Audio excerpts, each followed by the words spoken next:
Welcome to Season 5, Episode 3 of They Walk Among Us, a podcast dedicated to UK true crime.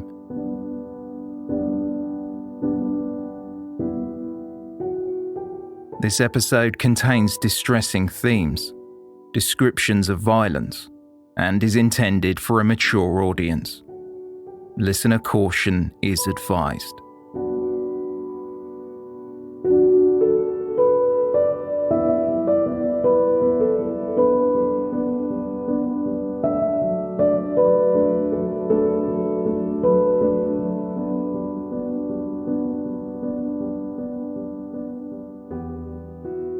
Red stains on the carpet, red stains on your knife. Oh, Dr. Buck Ruxton, you murdered your wife. The nursemaid saw you and threatened to tell. Oh, Dr. Buck Ruxton, you killed her as well.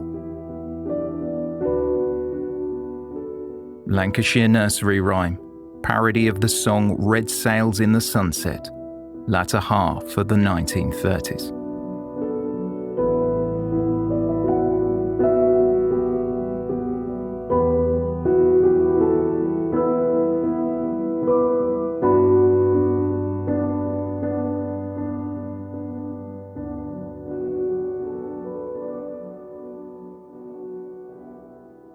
Isabella Ruxton was born Isabella Kerr during 1901 in Camerlen, a village in Falkirk, Scotland. In her late 20s, Isabella was working as a restaurant manager in Edinburgh, 23 miles from her hometown, when she met and later married a sailor from Holland in a whirlwind romance. She took his surname and became Isabella van Es. However, the marriage quickly dissolved after only a few months when Isabella met and fell in love with a doctor, a man known by a variety of names before he settled on the impressive sounding Buck Ruxton. Dr. Ruxton left Scotland for London, and less than a year later Isabella, who was newly divorced, joined him in 1928. The couple did not marry, but to convey respectability at a time when cohabiting was frowned upon, Isabella changed her last name to Ruxton. Everyone assumed, even Isabella's own family, that the couple had tied the knot.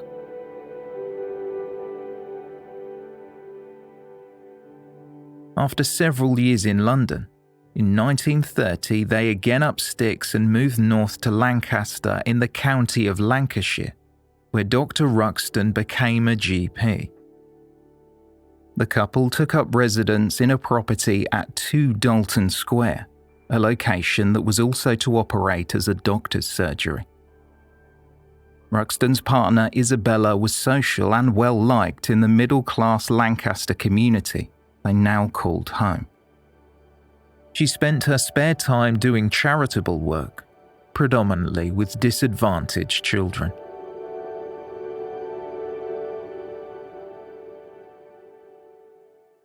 During March 1899, Buktiha Chompa Rostomji Ratanji Hakim, or Buck Ruxton as he would come to be known, was born in Bombay, an Indian city that would also go on to change its name to Mumbai many years later. Raised by a middle-class Parsi family, Ruxton was offered the opportunity to study medicine, attending Bombay University. At just 23, he obtained a degree in medicine. 2 years later, his family were desperate to see the eligible bachelor married. His bride Mutan was from a strict Parsi family, and they felt the young doctor may not follow tradition closely enough. However, Mutan's parents relented and offered their daughter's hand in marriage. Ruxton was paid a large dowry from his bride's wealthy family. The doctor's educational and professional life was also reaching new highs. The first-class honours he earned in gynecology and midwifery, and later his Bachelor of Surgery qualifications, opened up a world of opportunity. The natural first step out of university was to work at Bombay Hospital. By the time he married Mutan, Ruxton had a job with the Indian Medical Service in a position which involved international travel. He was rarely at home, and sadly the marriage soon broke down not long after it started, though a divorce was not sought. In time, Dr. Ruxton, under the more westernised name of Gabriel Hakim, travelled to England and studied at London's University College Hospital. In 1927, he left London to live in Edinburgh, Scotland, hoping to become a fellow at the Royal College of Surgeons. This was the same year he met Isabella. Surprisingly, after such an exemplary education in what was then Bombay, Ruxton failed the entrance exam a total of 3 times. The General Medical Council were convinced to reassess his application, and due to his study record, Ruxton was admitted. When the doctor left Scotland, he officially changed his name once again, this time to Buck Ruxton, because he felt it tripped off the tongue.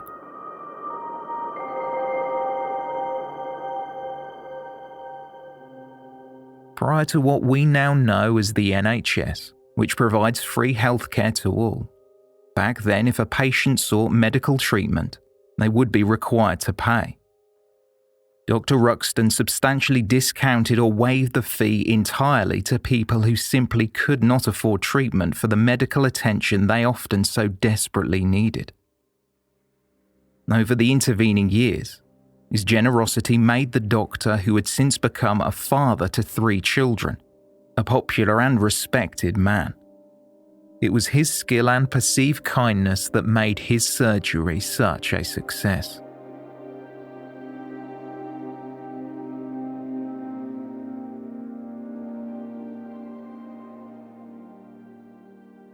Mary Jane Rogerson was a young nanny, a position then called a nursemaid, entrusted with caring for the Ruxtons' children. She lived in Dalton Square with the family and was as reliable an employee as she was a daughter. One of 12 children, at least once a week she would return home to her father and stepmother about 5 miles away on Thornton Road in Morecambe. It was her routine. The 20-year-old had little time for a social life.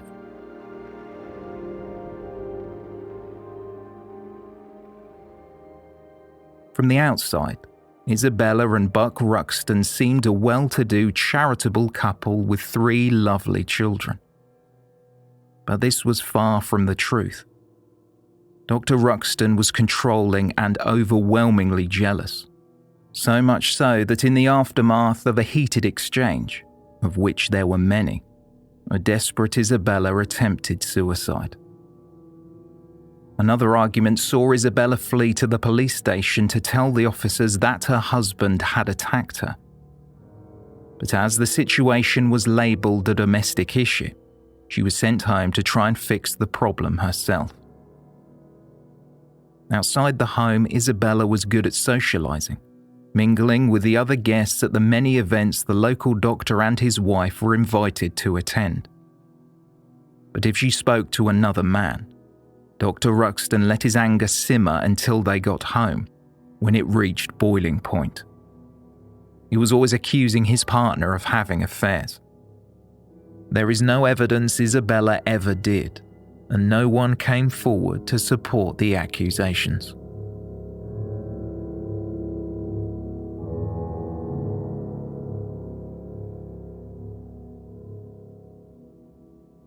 During the beginning of autumn 1935, the parents of Mary Jane Rogerson were concerned they had not seen or heard from their daughter, which was extremely uncharacteristic. The first and only person they could ask was Mary Jane's employer, Buck Ruxton. Officers from the Lancashire Constabulary visited the Ruxtons' home to inquire where their nursemaid might be, but the doctor told them Mary Jane had not been around for the past 2 days. The last confirmed sighting was during a tea party for the children at Dalton Square on September 14th at 7:30 p.m. It was not until 3 weeks later that newspapers as far as Portsmouth and Aberdeen began to report on the disappearance of the young nanny. Dr. Buck Ruxton spoke to journalists about Mary Jane's disappearance, saying, "She just vanished from the house, and I have not heard from her since. It is all very strange. Her room was searched when she failed to return, but nothing that would tell us anything has been found." Her father also spoke to reporters about Mary Jane. "She was one of the finest daughters in the world. She was always a home girl. All this time has gone by without a word from her. It is a terrible thing. Her mother is very upset. The police asked us for a photograph of her, but we have not one in the house, as she was never the sort of girl to spend money on photographs." In articles reporting on her appearance, Mary Jane was described as rather petite in stature at 5'2", with a medium build and light brown bobbed hair. Her eyes were blue, and the papers mentioned that a defining feature was one of her eyes drifted slightly off-centre. She was often seen wearing a light blue beret and a matching coat.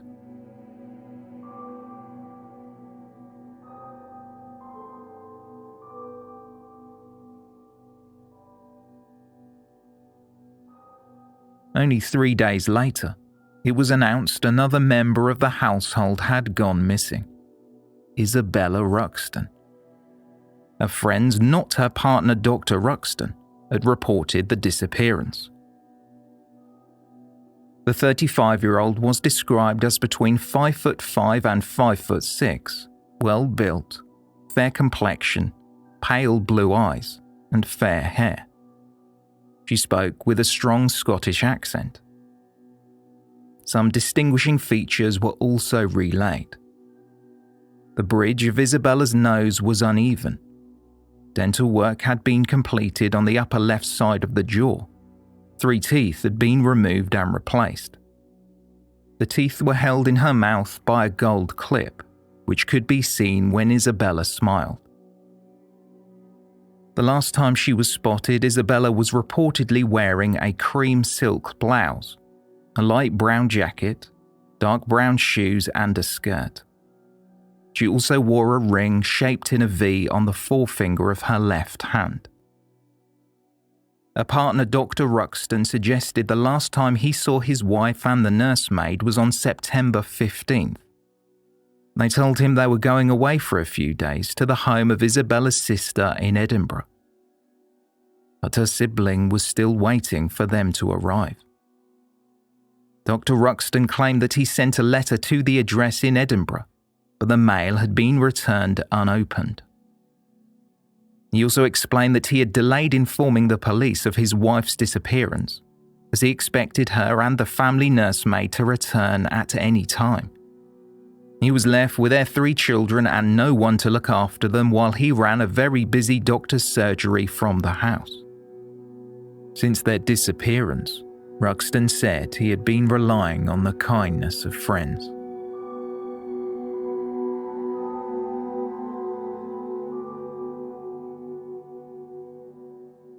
As it had been nearly a month since either woman was last seen, the Chief Constable of Lancashire Police appealed for information.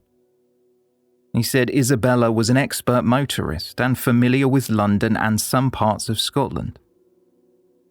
Her friends in the English capital and family in Edinburgh had not seen Isabella either alone or with Mary Jane.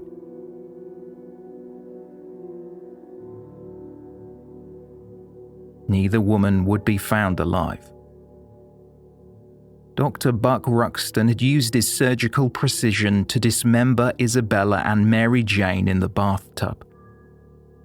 He drained them both of blood, a gruesome task indeed, but Ruxton still carried it out even though he had been with Isabella for 8 years, and she was the mother to his 3 young children. The doctor also knew Mary Jane Rogerson well. She lived in Ruxton's home, carrying out his duties with no complaint. As far as could be established, Ruxton had no issues or ill feeling towards his children's carer. Maybe she was disturbed by a ruckus, and after investigating, caught Ruxton murdering his wife.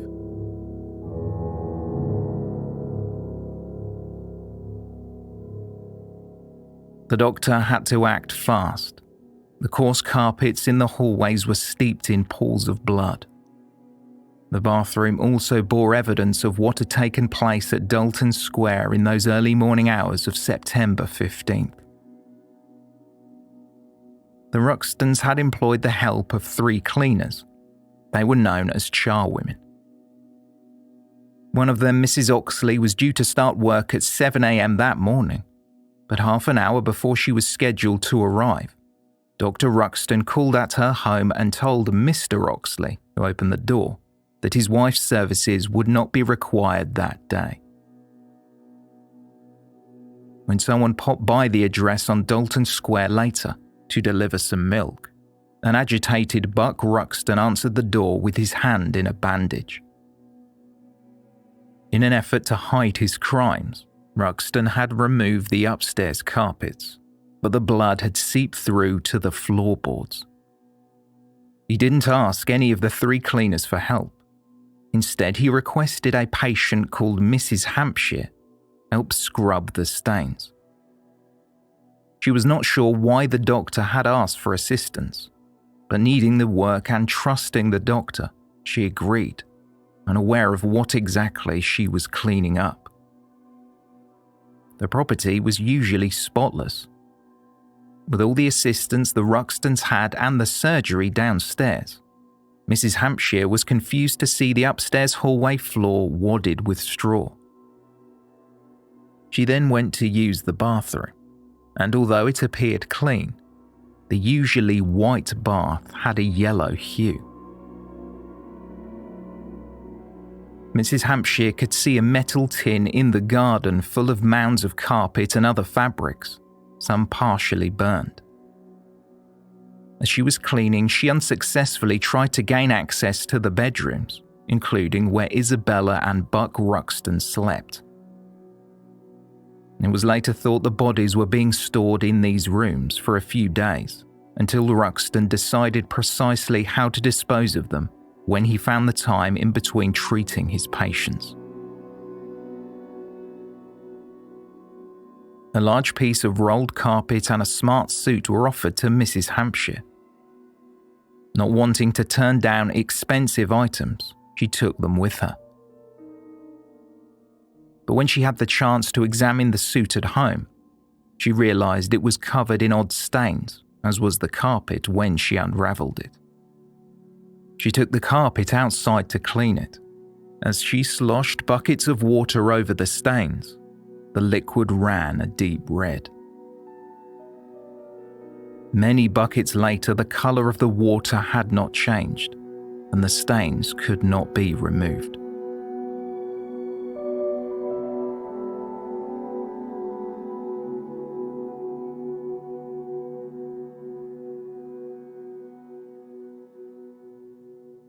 Several weeks later, on September 29th, a grim discovery was made by a mother and daughter taking a walk on holiday in Moffat, a town in Dumfriesshire, Scotland.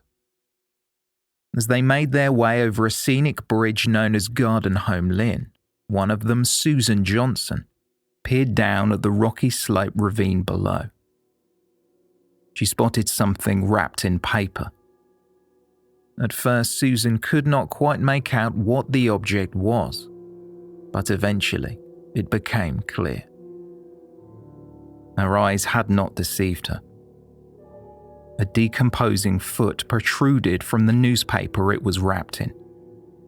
She then saw a human hand, and nearby was a human head. Susan and her mother ran to get help.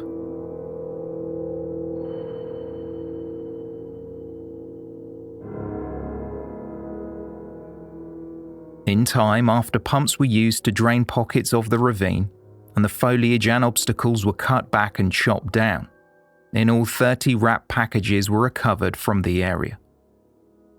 They contained organs wrapped in newspaper, much like butchers would parcel up meat at the time. Police at the scene were not exactly sure how many bodies they were looking at, but the first guess was approximately 5.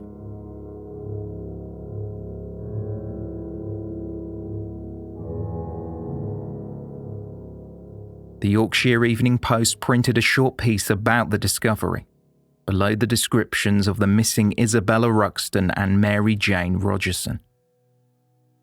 The article, titled Ravine Mystery, offered the opinion that both victims could be female. However, following initial examinations, the identification was hampered by the amount of decay and mutilation. The gender of the victims was difficult to confirm, as the culprit had removed nearly any trace of their sex, including any reproductive systems.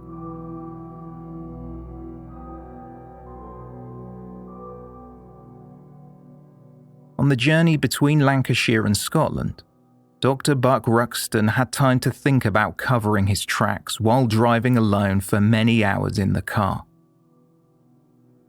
He paid a visit to Mrs. Hampshire, requesting politely that he have his suit back temporarily so he could take it to the dry cleaners.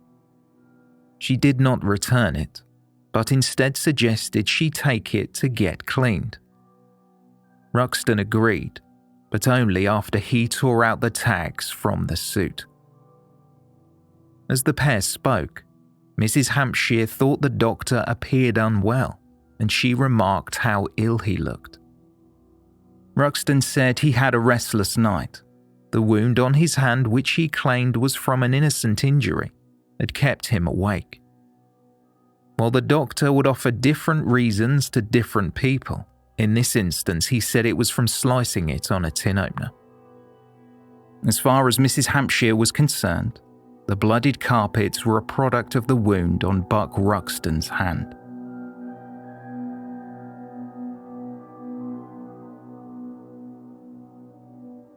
Investigators from Lancashire, Dumfries and Glasgow worked together on the case. The grim discovery of the mutilated body parts cut with surgical precision caused a great deal of work for the police force. It seemed like identifying who they belonged to was an impossible task. Trying to find each part of the two women was a challenge, as they'd been stripped of anything the killer believed was identifiable, including the skin on one of their faces. This turned out to be Isabella. Her murderer was careful in making sure the misaligned bridge of her nose was not immediately evident, which in turn would have given away who she was. Her front teeth were a defining characteristic as they protruded slightly. They had also been removed by the culprit. Mary Jane's eyes were cut out, and the skin on one of her forearms where a birthmark had been visible was sliced off. All this was done in an effort to conceal who the victims were. The destruction of any and all physical characteristics made it nearly impossible to correctly ascertain the gender of the victims. However, after meticulously dismembering the bodies, the murderer slipped up. The items in which he had wrapped the body parts gave away clues as to the date and possible location of where they were killed. A child's romper, shorts, a man's vest and cotton wool were amongst the items used to package the victim's remains. Most telling were a newspaper and a green blouse. The paper helped pinpoint a potential date on which the attacks took place, and even more useful to investigators, one of the newspapers was a Sunday graphic, sold only in Morecambe and Lancaster. The remains were passed to a forensic scientist to piece them back together, almost like a jigsaw puzzle. Consequently, the crime became known as the Jigsaw Murders in the press.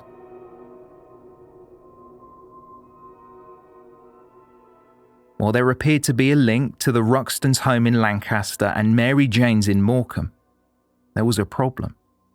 Mary Jane's stepmother was almost certain that her stepdaughter had 4 teeth removed from her lower jaw. The victim they thought could be Mary Jane, discovered in the ravine, had all of her lower teeth intact. Reports then started to circulate that the bodies found could not be Isabella and Mary Jane. Chief Constable Vann of Lancashire Police told reporters that, at the time, there was no proof of a link between the bodies found in Scotland and the missing women. He said, "My attention has been drawn to certain reports inferring a connection between the Moffat crime and disappearance of Mrs. Ruxton and Mary Jane Rogerson. I dare to say I have no evidence of any such connection." Dr. Ruxton even gave comment, agreeing with the Chief Constable. "I have been caused tremendous anxiety and worry because their disappearance has been associated with the Moffat mystery. Searches for the missing women were being carried out in major cities throughout the UK, with a focus on Mary Jane, as it was believed she could have travelled to Manchester."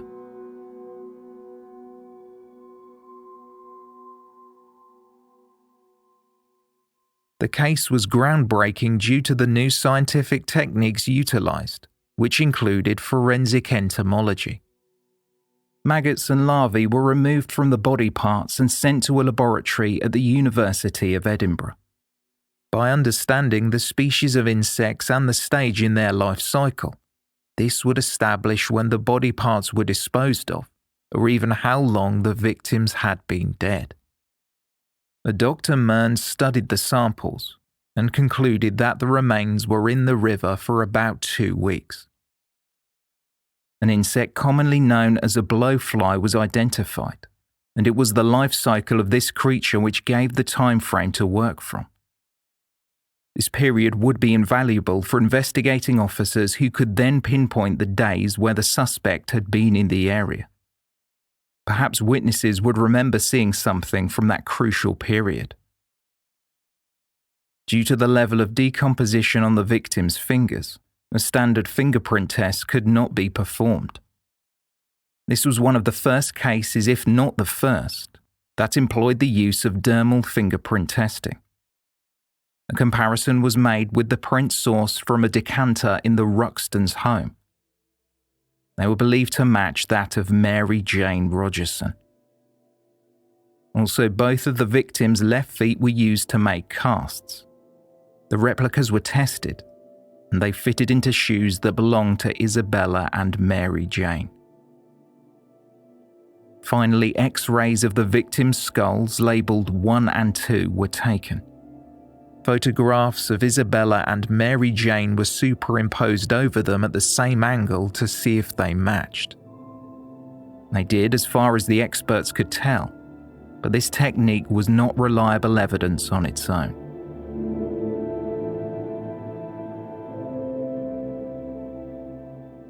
Dr. Ruxton spoke to the press frequently, but each time his story was changing and evolving. Just under a month since the women were last seen, he said, "With regards to Mrs. Ruxton, we have been in touch with an aunt in Harrow, but she has seen nothing of my wife. Before my wife left me, she mentioned she might see some friends in Cambridge Gardens, London, but I do not know who these people are or their exact address. I am trying to get in touch with another friend of my wife who may know." Ruxton had not kept track of the many lies he told. On one occasion, he even claimed that Mary Jane Rogerson was pregnant and decided to leave town to terminate the pregnancy. This tale did not marry up, as Mary Jane was close to her family, and if she was looking for her pregnancy to be terminated, wouldn't her employer, Dr. Ruxton, be the best person to go to due to his training? In another story, Dr. Ruxton had told an employee through glassy eyes, almost overflowing with tears, that Isabella had left him for another man. But to other staff and acquaintances, he reassured them by telling them that Isabella was simply on holiday in London, or it was Edinburgh, depending on who he was talking to. He said she would be back any day now. The press were convinced of Dr. Buck Ruxton's guilt, much like the police. The authorities had to be sure their case was strong enough to convict him. The volume of new forensic techniques used in this case could lessen the chances of a conviction if the jury believed the good Dr. Ruxton above a modern-day science they didn't fully understand.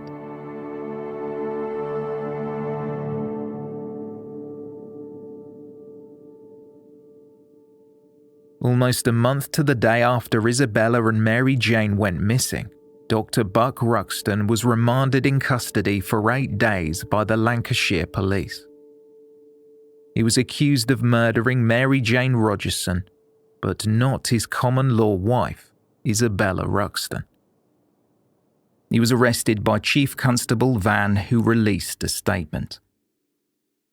Dr. Ruxton was arrested by me at my office at the police station and will probably appear at Lancaster Police Court tomorrow on a charge of murder. A definite point of identification has been established linking the body of the young woman found at Moffat with Mary Jane Rogerson, the missing Lancaster girl. Inquiries are being continued regarding the fact Mrs. Ruxton is missing and the identification of body number 2 at Moffat. Pathologists are working on the case. Another link between the victims was formed when it was discovered that they both lived with children, as a short-style baby romper was used to wrap the body parts. The item of clothing was given to the Ruxtons for their baby son Billy when they went to stay in a guest house for a holiday the previous year. Mrs. Home, the landlady of the holiday let, said she had gifted what looked to be a handmade hand-me-down to the child, along with some other items. She recognised the clothing by the elastic tie at the waist, which was still tied in a knot she had made. Furthermore, there was the green blouse that had also been used to wrap up some of the body parts. Mary Jane Rogerson's mother confirmed that this belonged to her stepdaughter, as she had lovingly fixed the blouse for Mary Jane, sewing a patch under one arm. It made the item of clothing unique and instantly recognisable.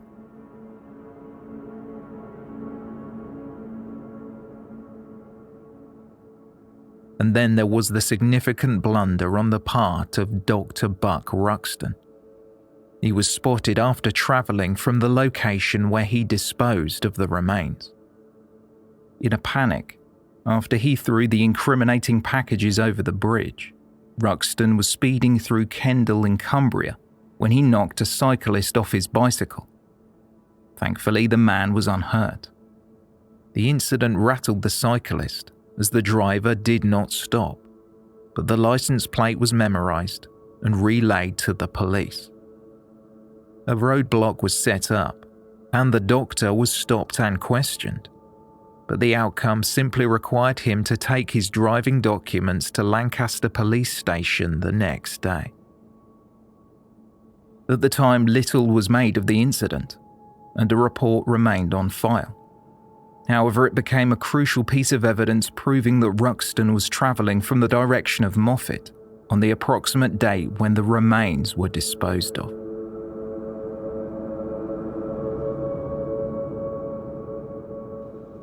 The Ruxtons' home, the surgery and all its contents in Dalton Square were seized by the police. Dr. Ruxton's patients were allocated between the other local GPs. Later on, the furniture that was not used as evidence was sold off at a police court hearing. The Ruxtons' 3 children were rehomed, as they could not simply stay there in the care of staff.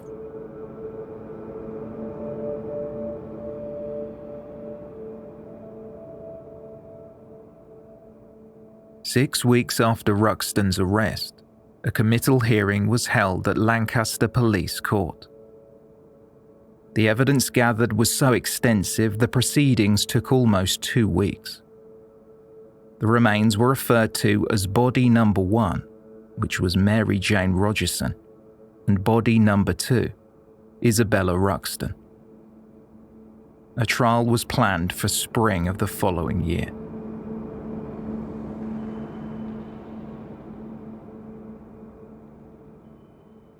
The three children, Elizabeth aged 6, Diane aged 4 and 2-year-old Billy, were too young to be told what had happened to their mother and father. After Dr. Ruxton's arrest, he had sent them to stay in Morecambe with some friends of the family. Telling the Andersons it would just be for a few days, the family were only too happy to be their guardians for a short time. With the media interest in the case at its peak, a photographer captured an image of the children smiling. They seemed excited to be staying away from home, unaware of the reason behind their trip to Morecambe. Mrs. Anderson, who the children referred to as Auntie, spoke with reporters. She explained that the three children were told their mother had gone on holiday. Their future was uncertain. Mrs. Anderson later said, "I'm going to see that they are not disturbed while they stay with us, but cannot say whether later they will go to relatives."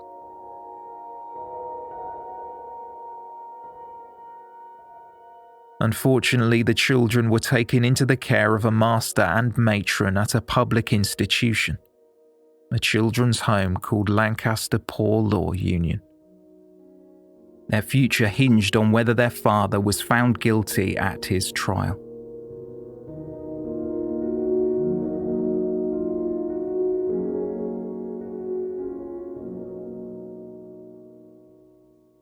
January 1936. It was reported builders were working on expanding Manchester Assizes to accommodate for the trial due to take place 2 months later. With the prosecution calling over 100 witnesses to the stand and presenting several pieces of large furniture and a small-scale model of the Dalton Square house, the space needed to conduct the trial had grown considerably. The all-male jury had an entire wing reserved for their stay at a nearby hotel. Buck Ruxton was being held at Strangeways Prison at the back of Manchester Assizes. There was a tunnel leading directly from one end to the other. This would be the route the officers planned to take when leading Ruxton to the trial, to avoid the angry crowds and numerous reporters that would be waiting outside.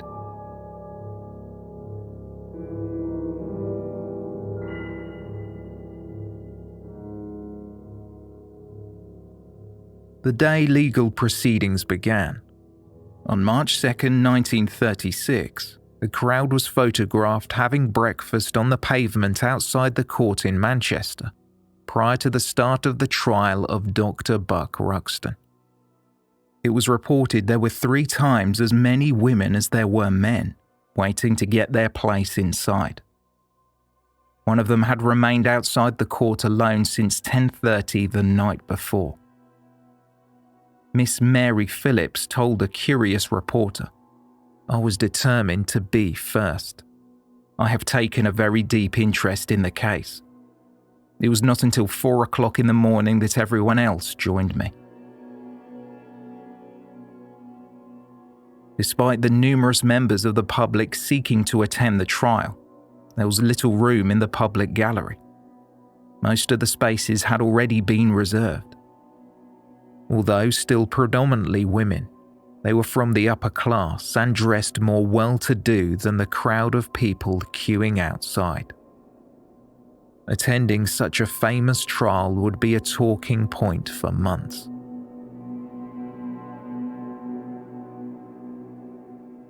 Norman Burkitt was said to be defending Dr. Buck Ruxton in court. This was big news, because Burkitt had successfully defended Tony Mancini a couple of years before in the famous Brighton Trunk murders trial, a case covered in Season 2, Episode 9 of this podcast. The proceedings were expected to last 10 days, and although Dr. Ruxton was committed to trial for both murders, surprisingly he would only be charged with the murder of his wife, Isabella. If found guilty, the doctor could be sentenced to death by hanging. Buck Ruxton pleaded not guilty.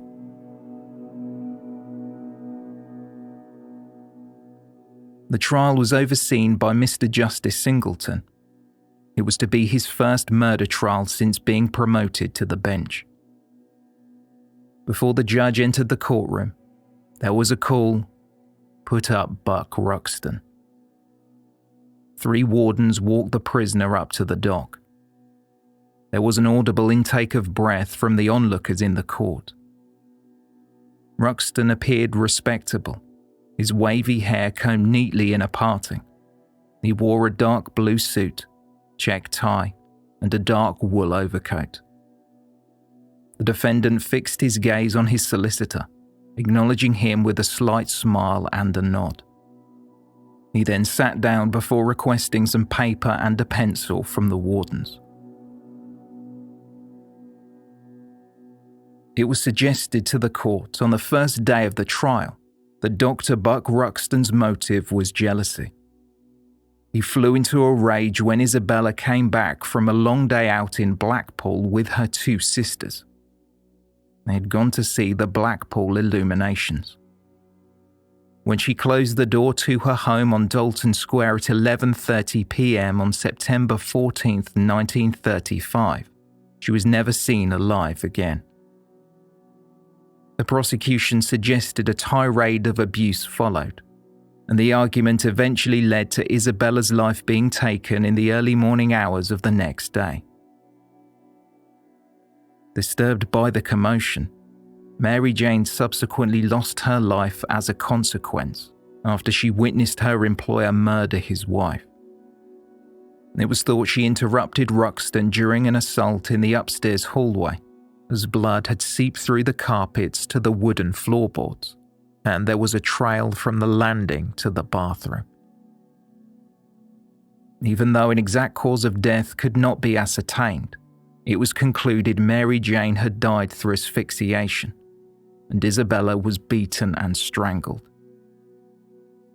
Joseph Cooksey Jackson, opening for the prosecution, pointed out the women had been dismembered by someone with medical knowledge and surgical skill. He said, "One could quite well imagine how he must have started to scheme as to what he was to do in order to make this the perfect crime, which would never be discovered."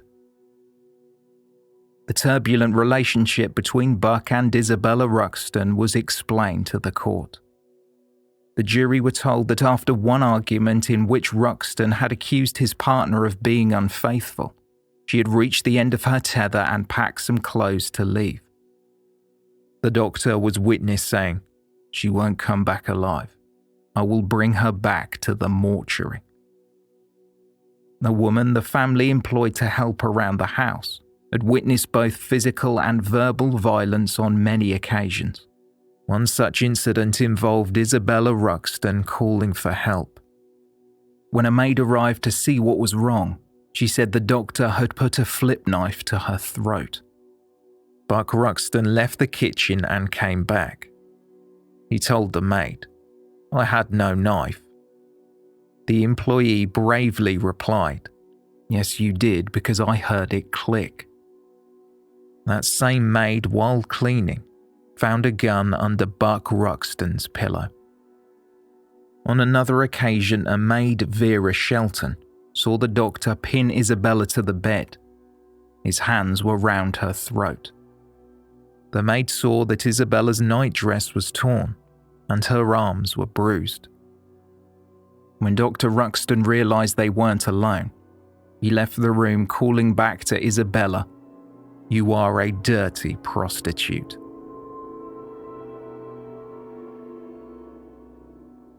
More evidence of the doctor's rages towards his common-law wife came from a report of threats he made towards her when she fled to the police station. It was noted he spat the words at Isabella, "I would be justified in murdering you." He then explained to the officers, "My wife has been unfaithful. I will kill her if it continues." A second alarming incident involving the police happened 13 months later. Speaking manically and enraged, Ruxton told Detective Sergeant Stainton, who had visited the family home, "I feel like murdering two persons at Dalton Square. My wife is going out to meet a man."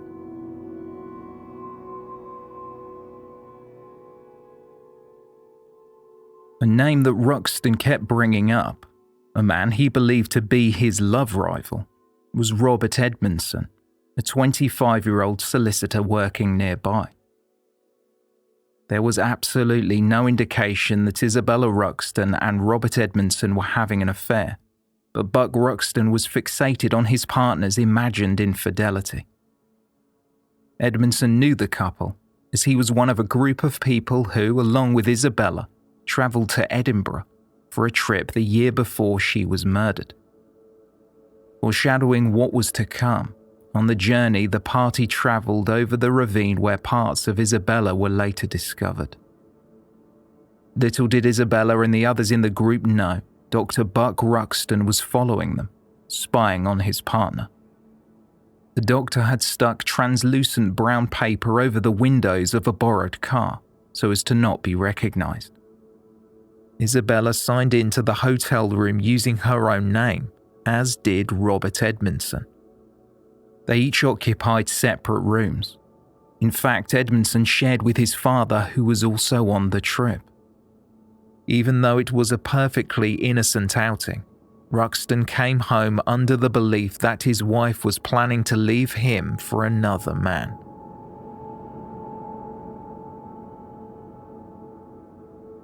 Some of the exhibits in the trial included the bathtub from Dalton Square, the carpets and rugs, handrails from the stairs, and tap fittings from the bathroom.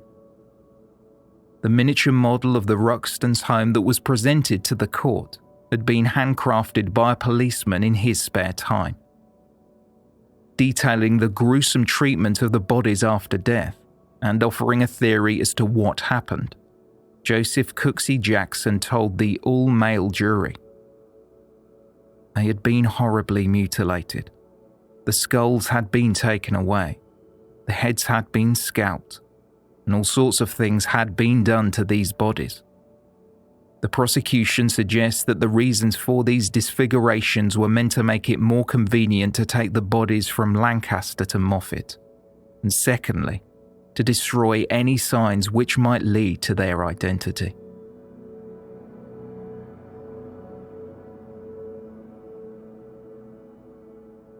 With an array of witnesses and a mountain of evidence expertly gathered from police officers and forensic scientists, the jury took only 1 hour to come to a unanimous decision. Dr. Buck Ruxton was found guilty. Mr. Justice Singleton put on his black cap. Everyone knew what that meant.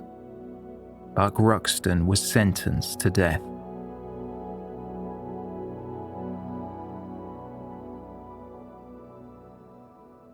An appeal against Buck Ruxton's execution was put forward.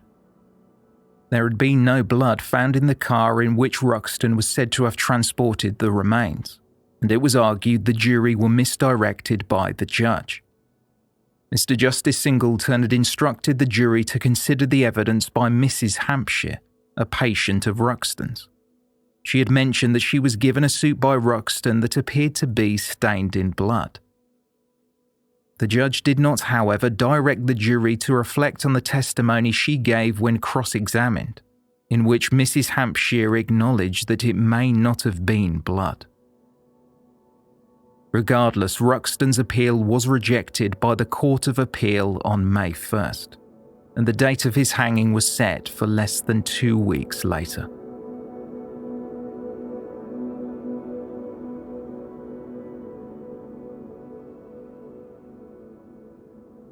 On Tuesday, May 12, 1936 at 9 a.m, Dr. Ruxton was scheduled to be executed. Surprisingly, in the interim, a petition was organised by one of the solicitors who defended him. It was set on a table inside Ruxton's old property on Dalton Square. A typed letter was pinned to the door inviting people in to sign for the sake of Ruxton's children. A varying number of supporters were reported by the press.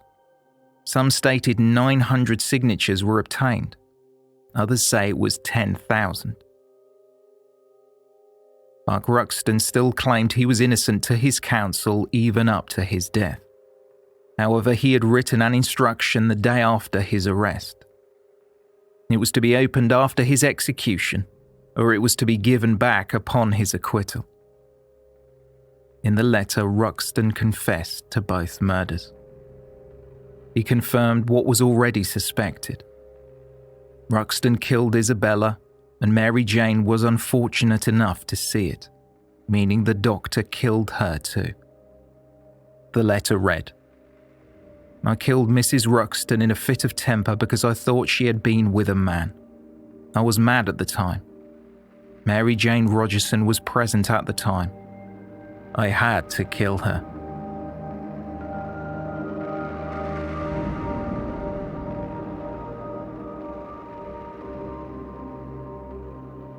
Police held back a huge crowd of onlookers outside Strangeways Jail in Manchester before the execution of Dr. Buck Ruxton. In press clippings, it appears like a day out at a concert. Officers linking arms at the front while the smiling crowd are packed so tightly the police have no choice but to move forward. However, a cream-coloured limousine blocked the entrance to the prison. The driver, Violet van der Elst, had done so deliberately. At the time, she was regularly campaigning against the death penalty. Van der Elst, prominently dressed in all black, handed out leaflets and spoke to the press. She was met with hostility as the crowd surrounded her car. One woman shouted, "What if it was your daughter chopped up?" After 10 minutes, a police officer moved the vehicle out of the way, and someone in the throng shouted that they should pawn the car and give the money to the poor. Later that day, Van der Elst appeared in court and was fined £20 for the disturbance.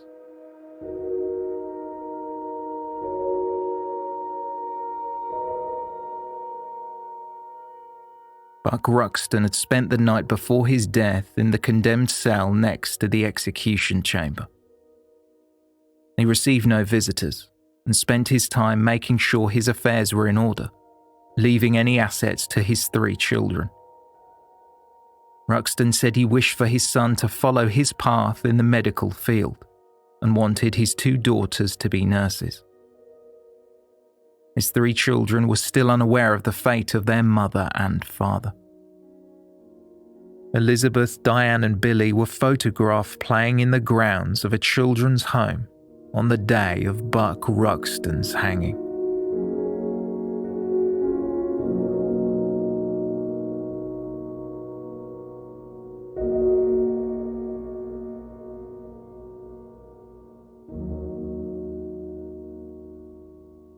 So where are we now?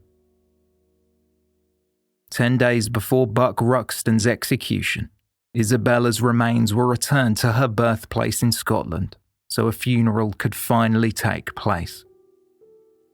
Once again and for the final time, Isabella travelled over the bridge in Moffat. Mary Jane Rogerson was also laid to rest in early May, buried in St Helens Churchyard, a cemetery in Overton near Morecambe, a village where she spent her childhood.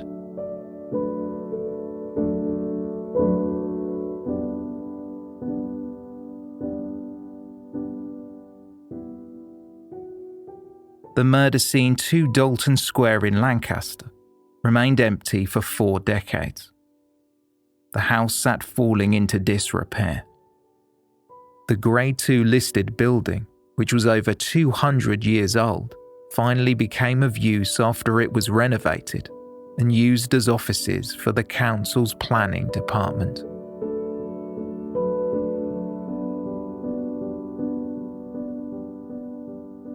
After the extensive publicity surrounding the court case, Buck Ruxton became famous. the story of the doctor murdering his common-law wife Isabella and the family nanny Mary Jane gained a great deal of notoriety.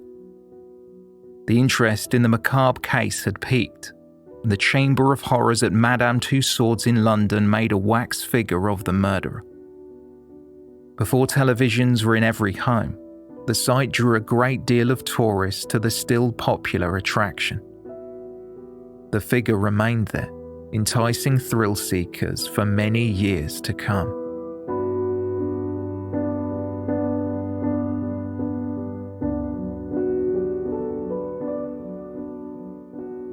A radio play, Secrets of Scotland Yard, very much in the style of the time, was released as part of a popular series. The dramatisation of the crimes, Dr. Ruxton Axe Killer, guessed a great deal of the gruesome detail, some of which it would be impossible to know, but still followed the timeline of the events. The bathtub used to drain and dissect the bodies of Isabella and Mary Jane was taken and adopted by the Lancashire Constabulary, utilised as a horse trough at the police station headquarters near Preston. And the children of Lancashire sang nursery rhymes about the gruesome crimes.